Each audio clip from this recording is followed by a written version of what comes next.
Hello everybody, my name is Aceface. We're going to be doing the new Crimson Harvest event as an alpha clone.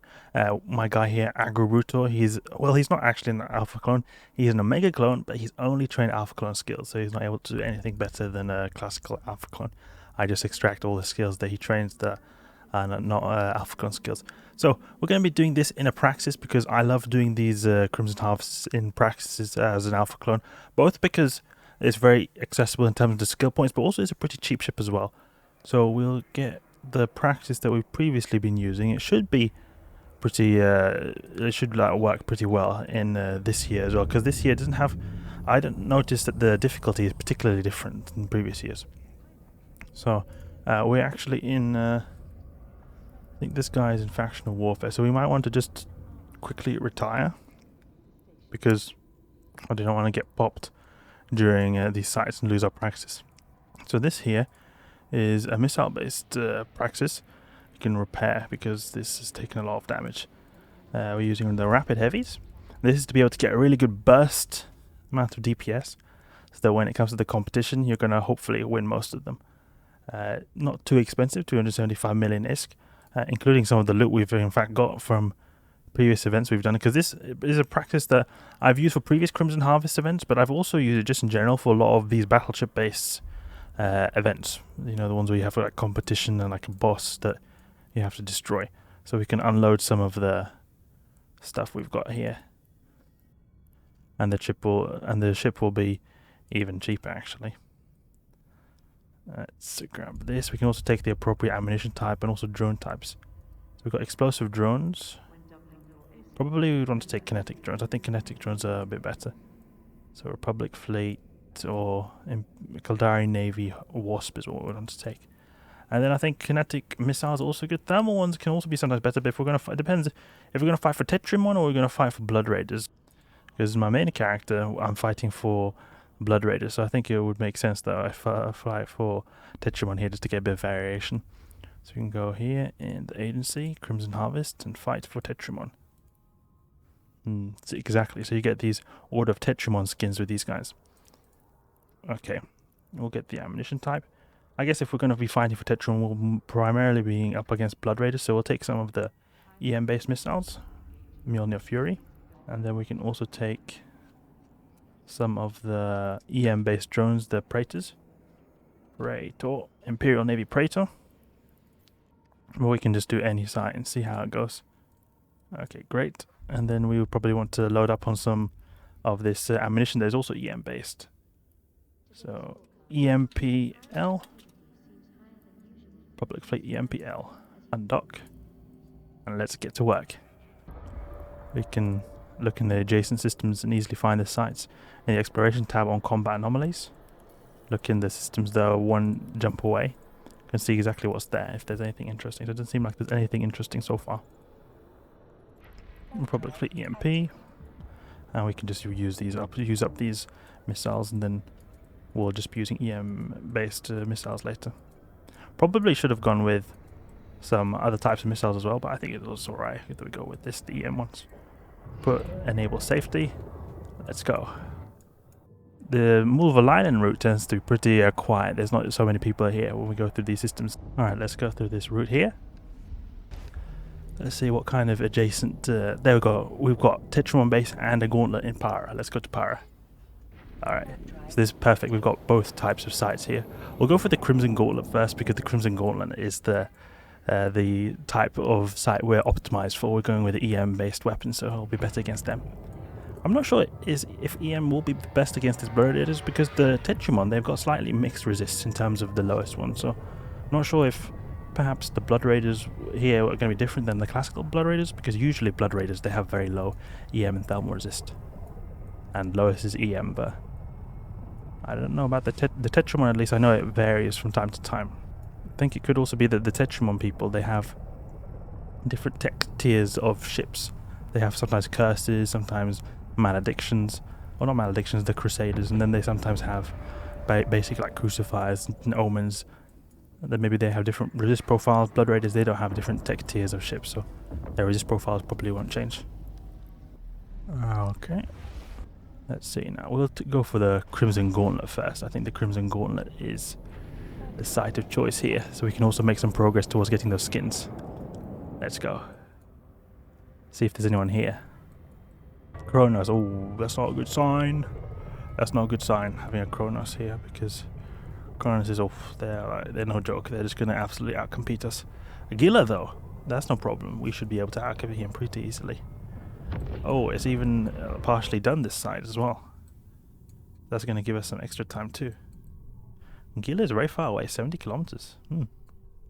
Let's go there. Oh yes, we should have used an MWD here. This would be very relevant to use an MWD, because since we've got no MWD, we can't really outcompete people. So let's see now, what kind of change would we make to the fit to be able to be more competition friendly? I think we could remove one of the cap recharges. Let's see what gives the least capacitor penalty. Best to remove one of these cap recharges, and then we'll put a 500 MN. 500 MN, quad LIF. Quad LIF I think will be good. And something that can improve the CPU. Perhaps target painter? No, there's a lot of CPU overload actually. It's not just a slight. I mean, we could move this artillery. This is not doing a whole lot, but it doesn't consume that much CPU, to be honest. Multispectrum, energized, membrane. Maybe the compact one. Yeah, we could go with compact, but it's not so good usually to skimp on these or cheapen on these multispectrum coatings, because you get very good buffs in Tech 2 variants of this. Perhaps the target painters? Or maybe remove some of the cat batteries as well. Cat batteries use a bit of capacitor. I guess we could do like this with just cap recharges, but I prefer to have some cat batteries to be able to have some neuting resistance. Okay, so here we go. We've got the Blood Raiders. Blood Raiders inbound. Make our way slowly towards the acceleration gate and start shooting them. Use that reactive armor hardener. You use one armor repair. And I think the strategy I had previously was that I had one armor repair active all the time, and then if stuff started to get shaky, then I would use the second one, because we're completely cap stable with this one over here. Great, okay, good. We'll check the resist profiles, because the resist profiles could be... they are pretty classical Blood Raiders, with the lowest being EM and second lowest being thermal. So I think it's easier to optimize against the Blood Raiders if you compare them to Tetramon. Okay. Let's launch some volleys here, and we'll also deploy some drones. The problem is the drone aggro in these sites is extremely big, so that's why I decided to just not go for or focus on the drones a lot. I went full on the missiles, because the missiles also can achieve more DPS than this, but not only do they achieve more DPS, but it'll be also a lot more smarter, I think, to go on with the missiles, because you've got all that drone aggro. You're going to eventually lose your drones, and if you're keeping them out there a lot, or at least relying on them a lot, and it's going to suck up so much like potential DPS when you have to recall them and re-recall them, you know. A lot of time is going to be wasted like that. We seem to be tanking really well, just one armor repair, and we can always use our second armor repair if we need to. Okay. Okay, now we've got EM, so the EM missiles will hit even harder. We used explosive before, remember? Or explosive. Explosive is the worst resist you can use. Then again, for the shields, it's better to use... is it the... No, the shield is also better to use EM. Okay. EM just overall is going to outclass the explosive in every way possible. Amarian-based ships would be really great here. A Paladin would be just steamrolling through this, no problem. There we go. I'm recalling my drones because they're just taking so much damage. And these are quite expensive drones actually, because they're Praetors. Big drones tend to cost more. And then they're Navy variants, because as an Alpha clone we can't use Tech 2 ones, so we can only use the Navy ones. And they're good because they have a very good tank. They have a little bit less DPS than the Tech 2, but they're also very expensive. I think each one of these costs like 7 million or something like that. No, 4 million. Okay, it's not that much, but still, we're using 5 at a time. 20 million on grid all the time. It is a bit of an investment for an Alpha clone. I think it's good to go with a ship like this that is just using mostly missiles. It feels a lot safer because you don't have to think about the drone aggro as much. Another ship that could be good would be some kind of armor-based missile ship. What's it called now? The Typhoon could be an option. Typhoon. Because this can use missiles as well, so you can just use any damage type that you need or do you feel like is more optimal. And it's also good because it's an armor-based ship, so it'll take less damage against the Blood Raiders, because Blood Raiders, they're weakest to EM and thermal, but they also deal EM and thermal, so armor-based ships usually have more EM resist and explosive resist. So they can easily be tanking better. Otherwise, another one would be cool would be the Scorpion Navy issue, but that has got low EM resist, because it's a shield-based ship. It's a classical shield-based ship, at least. Oh no, Kronos. Oh. Kronos, it is unfortunately no chance we have against this Kronos. It's unfortunate because I've previously, on my main account, where I've been using a Rattlesnake, because it was really powerful, more powerful than this Praxis, then I've not actually encountered any significant competition. Then the second I used our little poor Alpha clone here, then we encountered competition, and not only any competition, but competition with a big Kronos Marauder. Probably one of the, I would say, 1337. The Kronos, I would say, is probably one of the most optimal ships to use in these sites if you were to want to do these as quick as possible, because the enemies here, they orbit at the range which Kronos blasters tend to hit very well in, and the Kronos blasters are just really good overall for very close range engagement, and have the highest DPS at close range as well. So we'll just keep going here.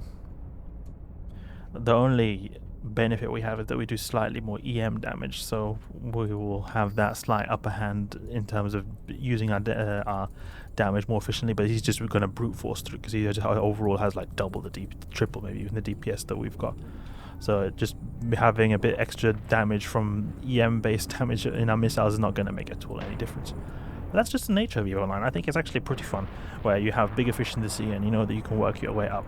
I remember first time I did these Crimson and Gauntlets, I died, in fact. I think I died, or I almost died. I can't remember if I died or almost died, but one of the two. It was at least very dangerous, and I was using a Punisher, a basic Tech 1 Punisher. So it did not at all go particularly well, and I remember there was a bunch of people there at once, and then I was able to, the boss spawned in. I was thinking, why am I not able to get the boss? And I was just in a Punisher with the other bigger ships in the sea. Okay, come on. Activate the gate, please. Oh, we're being scrammed. We're being scrammed. We're being scrammed. That's unfortunate. The Kronos was not being scrammed, but I was getting scrammed. They're like, we can't be bothered to keep that Kronos here, so we're just going to keep the Praxis here, because at least he's a scrub. He's going to probably, they could have a chance against him, not against a mighty Kronos. You have to understand, guys, that the Kronos is the highest, or it's potentially like the highest DPS battleship in the game, because of how much damage the blasters can do. I think there might be some special AT ships that do more damage, but you can get 4k DPS on a Kronos, and overheat to perhaps even more. A cool YouTuber called Zach, he's made lots of videos on extreme DPS Kronoses. There's crazy numbers he's able to hit. I think he hit 5k DPS, I can't remember now what it was. Some really crazy number, because he was using polarized blasters that nerf your shields but increase your DPS. Like, look, you see this guy, he's already destroyed a bunch of them. Another ship that could be good is the Paladin, but I think the Paladin here, in this kind of situation, would not be as optimal as a Kronos, because the Paladins, even with a close-range pulse lasers, because the pulse lasers is a close-range weaponry, then I think that the Paladin just has too much range on its pulse lasers, so it's got less DPS than the blasters on this Kronos. But it just sacrifices DPS for range, and that's not going to be useful here. The Praxis can use blasters, that could be an option, but I feel like the Praxis blasters don't have as good bonuses to its range, and especially as an alpha clone, they don't have as good bonuses as the Kronos does, because the Kronos has really great range bonuses to its blasters. So it's not like regular blasters; they're going to be hitting out quite a bit further than your regular blasters. We can just deploy as many drones as we can. But you can see that the ship here, the Praxis, handles this site really well. Initially when we were by ourselves, we were just tanking no problem with one armor repair. We could always use a second armor repair if we felt like we needed to. No bling, no crazy bling at all. And we'll also do this pretty quickly as well. We have some pretty good application with the dual target painters. second reload these missiles just for the boss. There's maybe a chance we could get it. I don't think we can, because the thing is, this guy here with his blasters, he's going to be able to hit instantaneously. It will take a bit of time for our missiles to travel to hit. The only chance we have is that the boss spawns outside his blaster range or optimal blaster range, so he's not able to do full damage. But it's not like we've got crazy range on our missiles either. We've got a 35 kilometer range. He's probably going to use the null ammunition, the long range ammunition, and even that ammunition, even though it's long range, it's going to be able to hit out further than we are, and it'll probably do more damage than us as well. So the only chance I think we could have is that if he tries shooting with close range ammunition and does very, very low damage. And yeah, but let's just try this. Let's just try it. Okay, let's go. Yeah, he's also the enemy spawned in a very good range as well. Oh, we recalled our drones. Oh, we recalled our drones. That's silly of me. Wait, no, we didn't get it. I thought for a second we got it because I couldn't tell by the yellow color. We can see at least what there was in the loot, because I think you can still see, even without like stealing it, you can still see if there's any kind of good loot in there. You can see, check. Let's see how much was the. Oh, is it possible to see? No. Oh. Okay. Well, that's the way it is. There's always bigger fish in the sea in EVE Online, but this Praxis seems to handle this Crimson Harvest really well. Very powerful ship. It's been I've been using this for previous Crimson Harvest sites, and it's been like really smoothly. An option could be perhaps to use battle cruisers, because battle cruisers are quite a bit cheaper than a Praxis, even though the Praxis for a battleship is very cheap. But the problem is the Praxis for its price is really powerful. Like, this is as powerful as a classical Tech 1 battleship, and even then the skill requirements are really low, and in some instances it can actually be more powerful than a classical Tech 1 battleship. So this is a really great ship to use for alpha clones in terms of this site here, if you want to add some quick ISK, because each one of these sites gives about 20-25 million ISK, and plus the additional potential of getting rare drops as well. You can get rare drops, skins, boosters, and that kind of stuff. So there's a lot of ISK to be had in this site, so make sure you do this, guys. And also make sure you do this if you're a fan of skins, because we forgot to claim these. Do we not? Oh, we forgot to claim these. Make sure you always claim these, because these are very important to claim. I was stupid here and didn't claim these, but as soon as you complete one of these sites, you have to claim it, because then you're not going to get the next site. Like you see here, we destroyed more than 10 ships here probably, and we didn't get that the challenge completed, because the first one was destroying one ship, I believe. So make sure you do these challenges here if you're interested in the skins, because the skins look pretty cool in my opinion. I prefer the Iron Blood skins that you get from doing the Blood Raider quests, because you can align with the Blood Raiders too. Make sure you just decide which faction to side with based on the skins, because you can't change later. So say you decide to go with Tetramon and you want to get these skins, it's not like you can change and get these ones later. You have to choose either this one or this one, this one or this one. You can't choose both. So that's just something to keep in mind, because I did that mistake a long time ago with a different event, and unfortunately it didn't work out too well for me. Oh, the Kronos has jumped off. Let's check what's in here. Maybe drop some scraps for us. Some little scraps. Anything decent here? Nah, nothing great. Okay, so Alpha Clone Praxis doing the Crimson Harvest. As per usual, this Praxis for me has been working really well on these sites. I will probably alter the fit slightly to be able to put a 500 mn MWD, because the thing is, this fit is great for doing the sites, but I feel like you'll benefit a lot from having an MWD, because you're going to be able to go from gate to gate very quickly. So I'll think of how I would improve that. It's just hard to fit it, that's the only problem I have. But at least this fit, I'm very certain that it's been previously working really well. It seems to be having no problems tanking here as well. And the DPS was pretty decent too. So hope you guys enjoyed the video. I hope you guys learned something new. Make sure you do these sites if you're interested in skins, and choose the right side to be on depending on the skin you like. And happy hunting for some great loot. If you did enjoy the video or learn something new, please leave a like and subscribe. I'll catch you guys later.